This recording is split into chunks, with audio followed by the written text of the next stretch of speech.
CM ಸಕಲ ಸಿದ್ಧತೆಯನ್ನು ಮಾಡಿಕೊಳ್ಳುತ್ತಾ ಇದ್ದಾರೆ. ಇಂದು ಕೂಡ ಕಾವೇರಿ ನಿವಾಸದಲ್ಲಿ ಸಿದ್ಧತಾ ಸಭೆಯನ್ನು ಕರೆದಿದ್ದಾರೆ.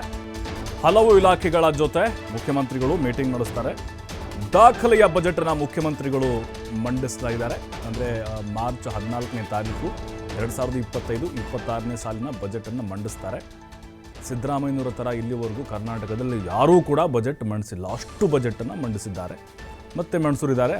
16ನೇ ಬಜೆಟ್ ಇದು ದಾಖಲಿದು. ಕಾನೂನು, ಸಂಸದೀಯ, ಪ್ರವಾಸೋದ್ಯಮ, ತೋಟಗಾರಿಕೆ, ಗಣಿ ಮತ್ತು ಭೂವಿಜ್ಞಾನ, ಹಾಗೆ ವೈದ್ಯಕೀಯ ಆಗಿರ್ಬೋದು, ಕೌಶಲ್ಯಾಭಿವೃದ್ಧಿ, ಸಕ್ಕರೆ, ಜವಳಿ, ಕೃಷಿ ಮಾರುಕಟ್ಟೆ ಮತ್ತು ಮಹಿಳಾ ಮತ್ತು ಮಕ್ಕಳ ಕಲ್ಯಾಣ ಇಲಾಖೆ, ಪರಿಶಿಷ್ಟ ಪಂಗಡ ಕಲ್ಯಾಣ, ಯುವಜನ ಸೇವಾ ಕ್ರೀಡಾ ಇಲಾಖೆ, ವಾರ್ತಾ ಇಲಾಖೆ ಜೊತೆಗೆ ಸಭೆ ನಡೆಸಲಿದ್ದಾರೆ.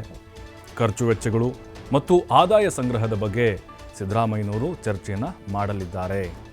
ಯಾಕಂತ ಹೇಳಿದ್ರೆ ನೋಡೀಗ ಕರ್ನಾಟಕದ ಪಾಲಿಗೆ ಕೇಂದ್ರ ಸರ್ಕಾರದಿಂದ ನಿರೀಕ್ಷೆಗಳು ಜಾಸ್ತಿ ಇತ್ತು ಕೇಂದ್ರ ಬಜೆಟ್ನಲ್ಲಿ, ಆದರೆ ನಯಾ ಪೈಸೆ ಕೂಡ ಕೊಡಲಿಲ್ಲ ಅವರು.